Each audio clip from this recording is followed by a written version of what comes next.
സ്വർഗീയ മന്ന എന്ന ബൈബിൾ പരമ്പരയിലേക്ക് ഏവർക്കും സ്വാഗതം.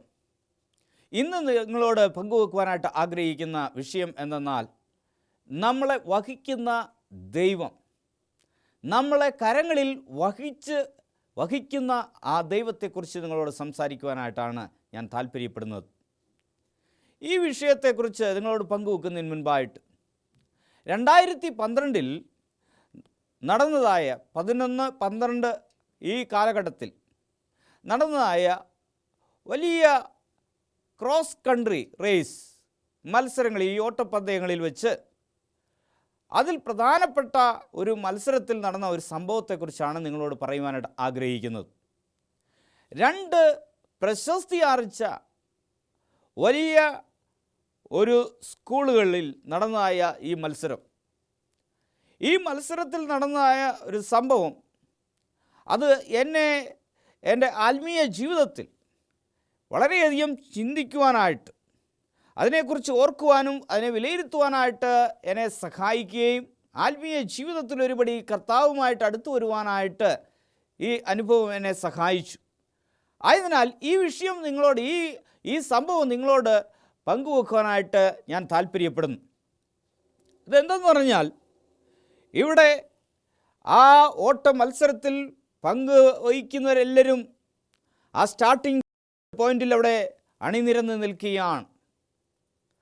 അതിൻ്റെയായ ഉത്തരവാദിത്തപ്പെട്ടതായ വ്യക്തികൾ അവിടെ കടന്നു വന്നു.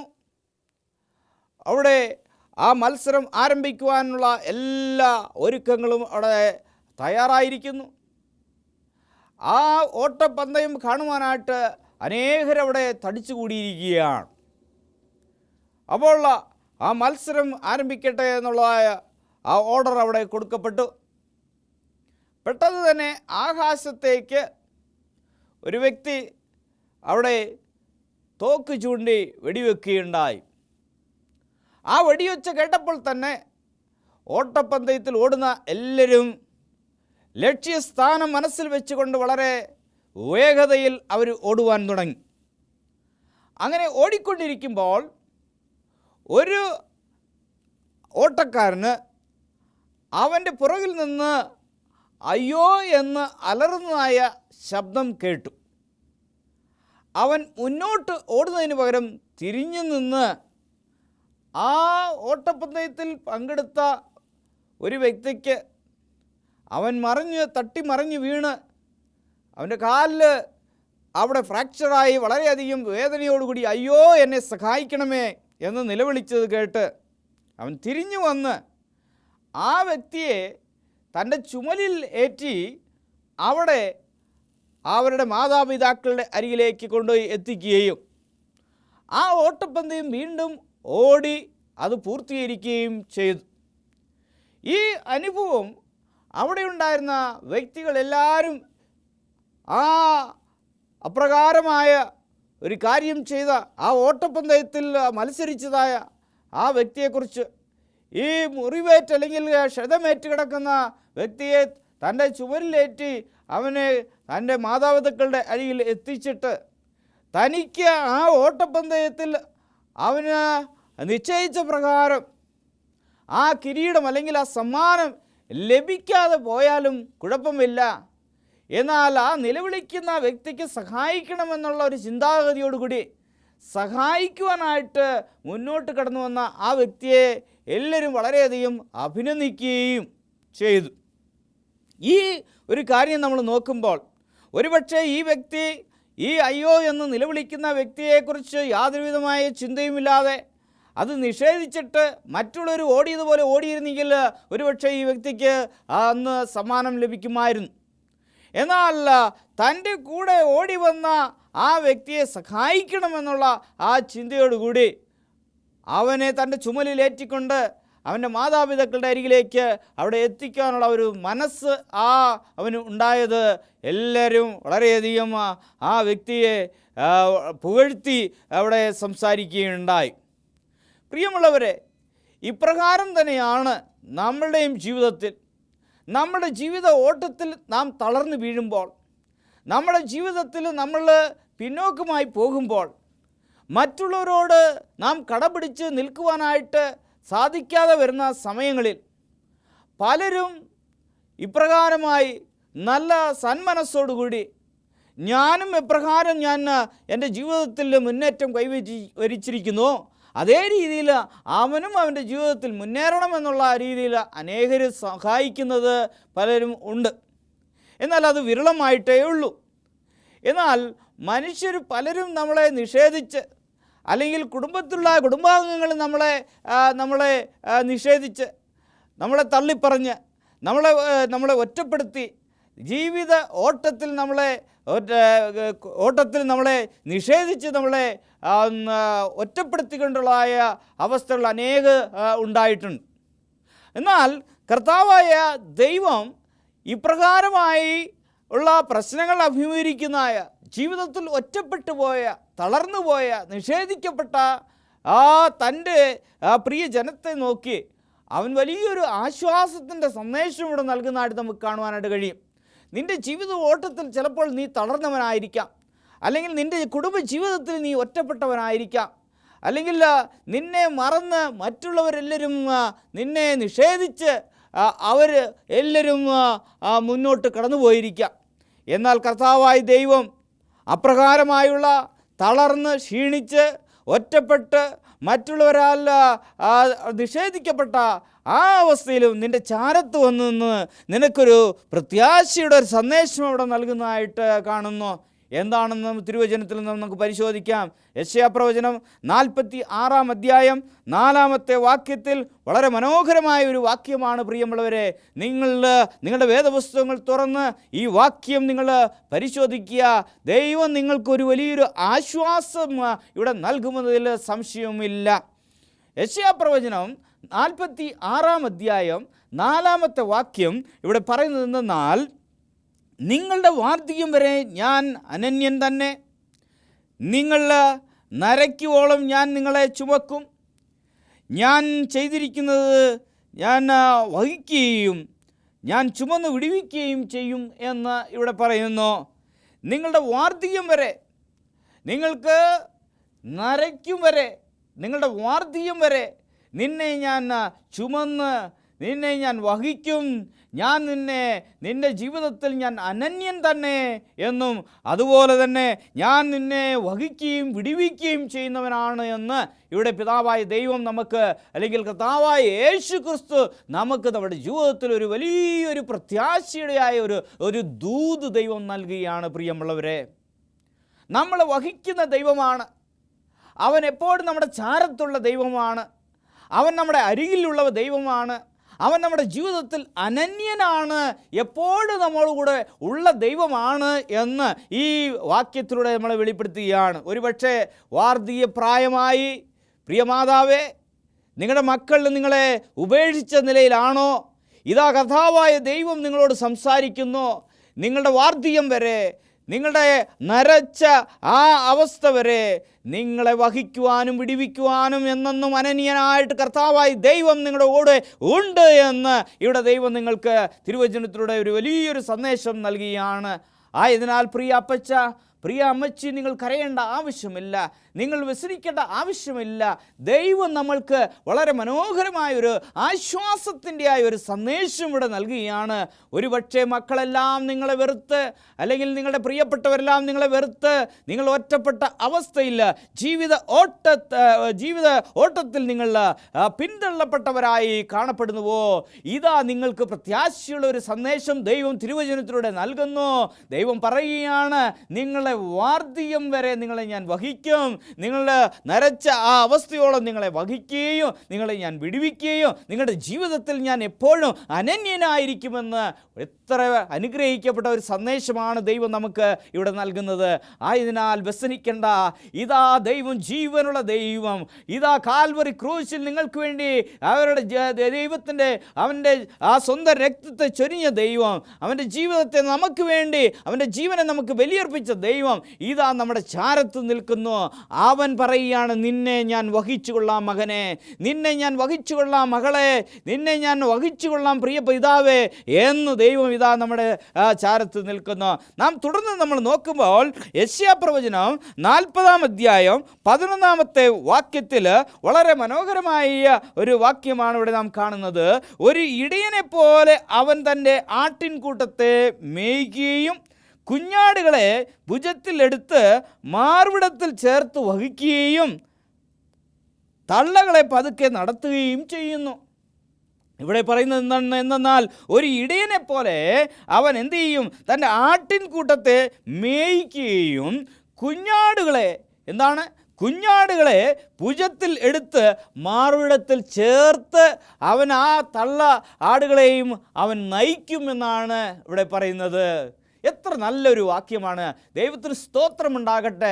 നമ്മുടെ ദൈവം നമ്മളെ മാർവോട് ചേർത്ത്, അവൻ നമ്മളെ മാർവോട് ചേർത്ത് അണച്ച് നമ്മുടെ ജീവിതത്തിൽ വരാവുന്ന എല്ലാവിധമായ പ്രതിസന്ധി ഘട്ടങ്ങളും തരണം ചെയ്യുവാനും നമ്മളെ വഹിക്കുന്ന ദൈവമാണ് എന്ന് ഈ വചനങ്ങളിലൂടെ ദൈവം നമുക്ക് വെളിപ്പെടുത്തിയിരിക്കുകയാണ്. നാം ആരാധിക്കുന്ന ദൈവം ജീവനുള്ള ദൈവമാണ്, നമ്മളെ വഹിക്കുന്ന ദൈവമാണ്. പല രോഗങ്ങളാൽ, പലവിധമായ ഇല്ലായ്മകളാൽ, സാമ്പത്തിക തകർച്ചയിനാൽ, പലവിധമായ മനോവിഷമത്തിനാൽ നീ തകർന്നവനായി, നീ തളർന്നവനായി, ഒറ്റപ്പെട്ടവനായി, പലവിധമായ രീതിയിൽ പഴിചാരലാൽ നീ ഒറ്റപ്പെട്ടവനായി, പലരും നിഷേധിക്കുന്നതായ അവസ്ഥയിൽ നീ ഒറ്റപ്പെട്ടവനായിരിക്കുന്നുവോ? ഇതാ കർത്താവായ യേശു നിന്നെ വഹിച്ചുകൊള്ളുവാനായിട്ട്, നിന്നെ മാർവോട് ചേർത്ത് കൊള്ളുവാനായിട്ട്, നിന്നെ വഹിച്ചുകൊള്ളുവാനായിട്ട് നിന്റെ ചാരത്ത് ദൈവം നിൽക്കുന്നു. ആ കർത്താവായ യേശു ക്രിസ്തുവിനെ ഇന്ന് നീ തിരിച്ചറിയുകയാണെങ്കിൽ നിന്റെ ജീവിതത്തിലുടനീളം നീ ഒറ്റപ്പെട്ട ഒരു അവസ്ഥയിൽ നീ ജീവിക്കേണ്ട ആവശ്യമില്ല. ദൈവം നിന്നെ വഹിച്ചുകൊള്ളും. പ്രിയ ദാസിയെ, പ്രിയ ദാസനെ, പ്രിയ സഹോദരി, പ്രിയ സഹോദര, നിന്നെ വഹിച്ചുകൊള്ളുവാനായിട്ട് ജീവനുള്ള ദൈവം നിന്റെ അരികിലേക്ക് ഇതാ കടന്നു വന്നിരിക്കുന്നു. നമുക്ക് വായിക്കാം. 1 രാജാക്കന്മാരുടെ പുസ്തകം 18-ാം അധ്യായം അതിൻ്റെ 12-ാമത്തെ വാക്യം നമ്മൾ പരിശോധിക്കുകയാണെങ്കിൽ ഇവിടെ എന്താണ്? ഞാൻ നിന്നെ പിരിഞ്ഞ് പോയ ഉടനെ യഹോവയുടെ ആത്മാവ് നിന്നെ ഞാൻ അറിയാത്തൊരു സ്ഥലത്തേക്ക് എടുത്തുകൊണ്ട് പോകും എന്ന് ഇവിടെ പറയുകയും ഞാൻ ആഹാബിനോട് ചെന്ന് അറിയിക്കുകയും അവൻ നിന്നെ കണ്ടെത്താതെ ഇരിക്കുകയും ചെയ്താൽ അവൻ എന്നെ കൊല്ലുമല്ലോ എന്ന് ഇവിടെ ദൈവത്തിൻ്റെ പ്രവാചകൻ്റെ അരികിൽ ഏലിയാവിനോട് ആ ബാല്യക്കാരൻ, ആഹാബിൻ്റെ ബാല്യക്കാരൻ വന്ന് പറയുകയാണ്, അയ്യോ പ്രവാചക, ഞാൻ നിന്നെ കണ്ടെത്തിയെന്ന് ഞാൻ അവിടെ ചെന്ന് പറഞ്ഞ ശേഷം ഞാൻ ആഹാബിൻ്റെ ബാല്യക്കാരിവിടെ വന്ന് അന്വേഷിക്കുമ്പോൾ നീ ഇല്ലാതെ പോയാൽ, അല്ലെങ്കിൽ നിന്നെ ദൈവത്തിൻ്റെ ആത്മാവ് നിന്നെ ഇവിടെ നിന്ന് വേറെ സ്ഥലത്തേക്ക് കൊണ്ടുപോയി കഴിഞ്ഞാൽ പിന്നെ ഞാൻ ജീവനോടെ ഇരിക്കില്ല, എന്നെ ആഹാബ് കൊന്നുകളയുമെന്നാണ് അവിടെ പറയുന്നത്. ഞാൻ നിന്നെ പിരിഞ്ഞുപോയ ഉടനെ യഹോവയുടെ ആത്മാവ് നിന്നെ ഞാൻ അറിയാത്ത ഒരു സ്ഥലത്തേക്ക് എടുത്തു കൊണ്ടുപോകും. പ്രിയമുള്ളവരെ, ദൈവത്തിൻ്റെ പരിശുദ്ധാത്മാവ് തൻ്റെ ദൈവത്തിൻ്റെ മക്കളെ അവൻ വഹിക്കുന്ന ഒരു അനുഭവത്തെക്കുറിച്ചാണ് ഇവിടെ പറയുന്നത്. ദൈവത്തിൻ്റെ ആത്മാവ് ഏലിയാവിനെ അറിയാത്തൊരു സ്ഥലത്തേക്ക് കൊണ്ടുപോകുമെന്നാണ് പറയുന്നത്. നിങ്ങൾ ദൈവവേലയിൽ വ്യാപൃതരാണെങ്കിൽ അവിടെ ഫിലിപ്പിനെ എത്യോപ്യൻ്റെ അരികിലേക്ക് ദൈവത്തിൻ്റെ ആ പരിശുദ്ധാത്മാവ് എത്തിച്ചതുപോലെ, അതുപോലെ ഒരു അനുഭവത്തിൽ ദൈവത്തിൻ്റെ ആത്മാവ് നിങ്ങളെ പ്രതിസന്ധി ഘട്ടങ്ങളിൽ എല്ലാവിധമായ പ്രശ്നങ്ങൾ അഭിമുഖീകരിക്കുമ്പോൾ ദൈവത്തിൻ്റെ ആത്മാവ് നിങ്ങളെ വഹിച്ചുകൊള്ളും. പ്രിയമുള്ളവരെ, ദൈവം അവൻ്റെ ദൂതന്മാരെ അയച്ച് തൻ്റെ ദൂതന്മാരാൽ നമ്മളെ വഹിക്കുന്ന ദൈവമാണ്. നമ്മളെ പ്രതിസന്ധികളും പ്രതിബന്ധങ്ങളും തരണം ചെയ്യുവാനായിട്ട് നമ്മളെ സഹായിക്കുന്ന ഒരു ദൈവമാണ് നാം ആരാധിക്കുന്ന ദൈവം. ആ ദൈവത്തെ നീ തിരിച്ചറിയുകയാണെങ്കിൽ ആ ദൈവം നിൻ്റെ ജീവിതത്തിലുടനീളം നിൻ്റെ ജീവിത യാത്രയിൽ അവൻ നിന്നെ വഹിച്ചുകൊള്ളുമെന്ന് ഒരു വലിയൊരു ആഹ്വാനം, ഒരു വലിയൊരു വാഗ്ദത്തമായ ഒരു അനുഭവമാണ് വചനത്തിലൂടെ നമുക്ക് ഇവിടെ പകർന്നിരിക്കുന്നത്. നാം പുറപ്പാട് പുസ്തകം 19-ാം അധ്യായം 4-ാമത്തെ വാക്യം നമ്മൾ നോക്കുമ്പോൾ വേറെ ഒരു അനുഭവത്തെക്കുറിച്ച് നമുക്കിവിടെ മനസ്സിലാക്കുവാനായിട്ട് സാധിക്കും. ഞാൻ മിസ്രയീമ്യരോട് ചെയ്തതും നിങ്ങളെ കഴുകന്മാരുടെ ചിറകിന്മേൽ വഹിച്ച എൻ്റെ അടുക്കൽ വരുത്തിയതും നിങ്ങൾ കണ്ടുവല്ലോ. എന്താണ് ഇവിടെ ദൈവം ഇവിടെ പറയുന്നത്? ഞാൻ മിസ്രയീമ്യരോട് ചെയ്തതും നിങ്ങളെ കഴുകന്മാരുടെ ചിറകിന്മേൽ വഹിച്ച് എൻ്റെ അടുക്കൽ വരുത്തിയതും നിങ്ങൾ കണ്ടുവല്ലോ എന്ന് ഇവിടെ ഇസ്രായേൽ ജനങ്ങളെക്കുറിച്ച് പിതാവായ ദൈവം അവരെക്കുറിച്ചുള്ളതായ കാര്യങ്ങളാണ് ഇവിടെ പങ്കുവെക്കുന്നതായിട്ട് നമുക്ക് കാണുവാനായിട്ട് കഴിയുന്നത്. നമ്മളെ വഹിക്കുന്ന ദൈവമാണ്. ദൈവം നമ്മളെ വഹിച്ചു കൊണ്ടുപോകുന്ന ദൈവമാണ്. ദൈവം നമ്മളെ ഓരോ ഘട്ടങ്ങളിലും നമ്മളെ ശ്രദ്ധ വെച്ച് അവൻ്റെ ശ്രദ്ധ പതിപ്പിച്ചുകൊണ്ട് നമ്മളെ വളരെയധികം ആകാംക്ഷയോടുകൂടി തന്നെ സ്നേഹിക്കുന്നവരെ, തന്നെ മാനിക്കുന്നവരെ, തന്നെ അന്വേഷിക്കുന്നവരെ അവൻ വഹിക്കുവാനായിട്ട് എപ്പോഴും തയ്യാറാണ്. പ്രിയമുള്ളവരെ, അനേകവിധമായ സന്ദർഭങ്ങളിൽ ഇനി മുന്നോട്ട് എങ്ങനെ പോകുമെന്ന് ചിന്തിക്കുന്ന വേളയിൽ എൻ്റെ ജീവിതത്തിൽ കർത്താവായ ദൈവം, അത്ഭുതകരമായി ദൈവം എന്നെ വഹിച്ച് അവൻ മുന്നോട്ട് എന്നെ നയിച്ചതായ അനേക അനുഭവങ്ങൾ നിങ്ങൾക്ക് ഞാൻ പങ്കുവെക്കുവാൻ എന്നെക്കൊണ്ട് സാധിക്കും. അതുപോലെ തന്നെ നിങ്ങൾക്കും പലവിധമായ അനുഭവങ്ങളുണ്ടാകാം. ഇപ്രകാരമായ ഒരു പ്രതിസന്ധി ഘട്ടത്തിൽ ദൈവം അത്ഭുതകരമായി എന്നെ വിടുവിച്ചു. ദൈവം അത്ഭുതകരമായി ദൈവം എന്നെ വഴി നടത്തി. ദൈവം അത്ഭുതകരമായി ദൈവം ഈ രോഗത്തിൽ നിന്ന് വിടുവിച്ചു. ദൈവം അത്ഭുതകരമായി ഇന്ന കാര്യം എനിക്ക് നേടുവാനായിട്ട് ദൈവം എന്നെ സഹായിച്ചു എന്ന് എത്രയെത്ര അനുഭവങ്ങൾ നമുക്ക് പറയുവാനായിട്ട് സാധിക്കും. എന്നാൽ ആ നന്മകളും ആ അനുഗ്രഹങ്ങളും നമ്മുടെ ജീവിതത്തിൽ ഏറ്റുവാങ്ങിയ ശേഷം എൻ്റെ ദൈവം എന്നെ സഹായിച്ചു എന്ന് പലർക്കും നമ്മൾ വലിയൊരു സാക്ഷിയായി തീരുന്നതിന് പകരം ആ നന്മകളെല്ലാം നമ്മൾ മറന്ന ശേഷം ദൈവത്തിൽ നിന്ന് അകന്ന് ജീവിക്കുന്ന ഒരു അനുഭവമാണ് ഇന്ന് നാം പലരുടെയും ജീവിതത്തിൽ നാം കാണുന്നത്. എന്നാൽ നമുക്ക് തുടർന്ന് നമുക്ക് നോക്കാം. ഇവിടെ 1 പത്രോസ് 2-ാം അധ്യായം 24-ാമത്തെ വാക്യത്തിൽ എന്താണ് പറയുന്നത് നമുക്ക് നോക്കാം. 1 പത്രോസ് 2-ാം അധ്യായത്തിൽ വേറെ ഒരു മനോഹരമായ ഒരു വാക്യം നമുക്ക് ഇവിടെ വായിക്കുവാനായിട്ട് നമുക്ക് കഴിയും. പ്രിയമുള്ളവരെ, നാം പാപം സംബന്ധിച്ച് മരിച്ച് നീതിക്ക് ജീവിക്കേണ്ടതിന് അവൻ തൻ്റെ ശരീരത്തിൽ നമ്മുടെ പാപങ്ങളെ അവൻ്റെ അണിപ്പിണരാൽ എന്താണ് ഇവിടെ പറയുന്നത്? പാപങ്ങളെ ചുമന്നുകൊണ്ട് ക്രൂശിന്മേൽ കയറി അവൻ്റെ അടിപ്പിണരാൽ നിങ്ങൾക്ക് സൗഖ്യവും വന്നിരിക്കുന്നു എന്ന് വചനം ഇവിടെ പറയുന്നു. നാം വളരെയധികം സൂക്ഷ്മമായി ഈ വചനം നമുക്ക് പരിശോധിക്കുമ്പോൾ നാം പാപം സംബന്ധിച്ച് മരിച്ച് നീതിക്ക് ജീവിക്കേണ്ടതിന് എന്താണ്? അവൻ തൻ്റെ ശരീരത്തിൽ നമ്മുടെ പാപങ്ങളെ ചുമന്നുകൊണ്ട് ക്രൂശിന്മേൽ കയറി അവൻ്റെ അടിപ്പിണരാൽ നിങ്ങൾക്ക് സൗഖ്യവും വന്നിരിക്കുന്നു എന്ന് വചനം ഇവിടെ പറയുന്നതായിട്ട് നമുക്കിവിടെ കാണുവാനായിട്ട് സാധിക്കും. നീതിക്ക് ജീവിക്കേണ്ടതിന് വേണ്ടി നമ്മുടെ പാപങ്ങളെ അവൻ ചുമന്നിരിക്കുന്നു. നാം ദൈവത്തിന് വേണ്ടി, നീതിക്ക് വേണ്ടി, നന്മയ്ക്ക് വേണ്ടി, സത്യത്തിന് വേണ്ടി, ദൈവത്തിന് വേണ്ടി ജീവിക്കുവാൻ വേണ്ടി അവൻ നമ്മുടെ പാപങ്ങളെ ചുമന്നിരിക്കുന്നു. പ്രിയമുള്ളവരെ, അവൻ്റെ അടിപ്പിണരുകളാൽ നമുക്ക് സൗഖ്യം വന്നിരിക്കുന്നു എന്നും ഇവിടെ വചനത്തിലൂടെ നമുക്ക് കാണുവാനായിട്ട് കഴിയും. കർത്താവായ യേശു ക്രിസ്തു അവൻ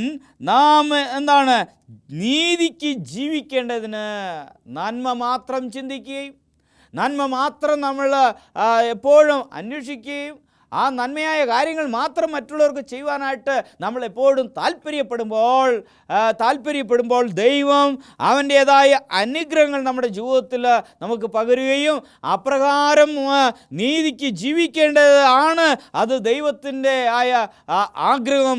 അതാണ് നമ്മുടെ ജീവിതത്തിൽ നമുക്ക് എപ്പോഴും നമ്മളും അഭ്യസിക്കേണ്ടതും അതിനുവേണ്ടിയാണ് നമ്മളെപ്പോഴും പ്രയത്നിക്കേണ്ടതും.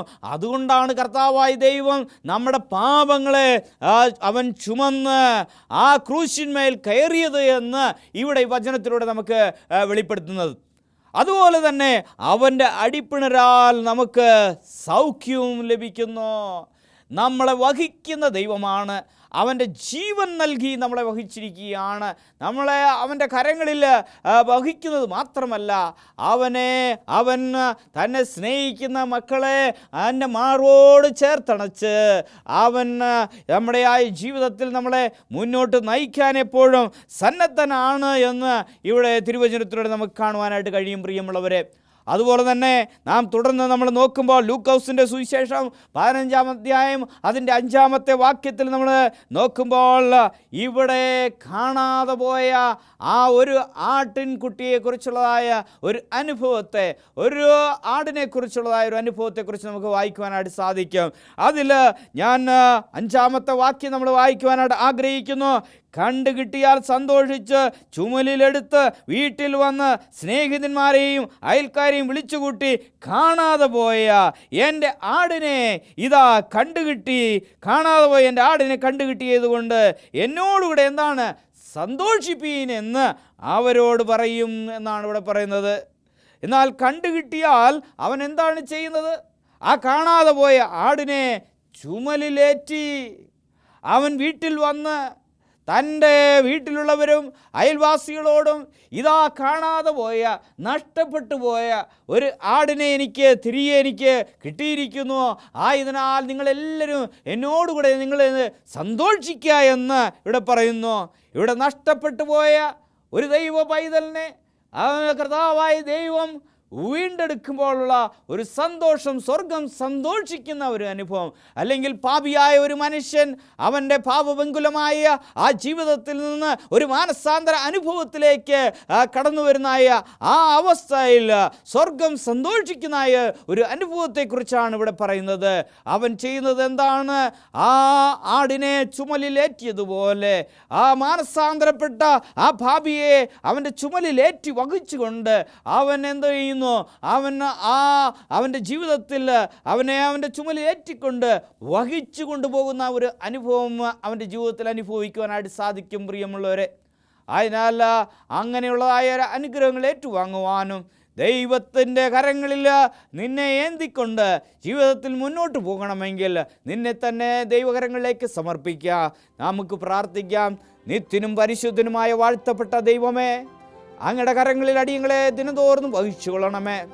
ദൈവമേ, ഞങ്ങളെ നരയ്ക്കുവോളം ആ കർത്താവ് വാർദ്ധക്യം വരെ അങ്ങയുടെ കരങ്ങളിൽ വഹിച്ചു കൊള്ളാമെന്നും അതുപോലെ ദൈവമേ കർത്താവ് അടിയങ്ങൾക്ക് ജീവിതം ഉണ്ടാകണമെന്നും നീതിക്ക് വേണ്ടി ജീവിക്കുവാനായിട്ട് ഞങ്ങളുടെ പാവങ്ങളെ അങ്ങ് ഇവിടെ നിന്ന് വഹിച്ചിരിക്കുന്നു എന്ന് മനസ്സിലാക്കുവാനായി ഇടയാക്കിയതിനായ സ്തോത്രം. ദൂത് ശ്രവിച്ച എല്ലാവർക്കും വേണ്ടി പ്രാർത്ഥിക്കുന്നു. അങ്ങയുടെ നന്മയിനാൽ നിറച്ച് വഴി നടത്തണമെന്ന് യേശുവിൻ്റെ തന്നെ നാം യാചിച്ചുകൊള്ളുന്ന പ്രാർത്ഥന എടുക്കുന്നല്ല ദൈവമേ. ആമേൻ. നിങ്ങൾക്ക് നിങ്ങളുടെ സംശയങ്ങളിൽ ദൂരീകരിക്കപ്പെടുവാനായിട്ടും അതുപോലെ തന്നെ ആത്മീയമായ പുസ്തകങ്ങൾ നിങ്ങൾക്ക് ലഭിക്കണമെങ്കിൽ, നിങ്ങൾക്ക് വേണ്ടി പ്രാർത്ഥന പ്രത്യേകിച്ച് നിങ്ങൾക്ക് പ്രാർത്ഥിക്കണമെങ്കിൽ നിങ്ങൾ താഴെ കാണുന്നതായ ആ അഡ്രസ്സിൽ നിങ്ങൾ ഞങ്ങൾക്ക് കത്തുകൾ എഴുതുക. നിങ്ങൾക്ക് വേണ്ടി ഞങ്ങൾ പ്രാർത്ഥിക്കുന്നതായിരിക്കും. ദൈവം വലിയ നന്മകൾ നിങ്ങളുടെ ജീവിതത്തിൽ പകരുവാനായിട്ട് അവൻ സന്നദ്ധനായിരിക്കുന്നു. ദൈവം നിങ്ങളെ അനുഗ്രഹിക്കട്ടെ. ആമേൻ.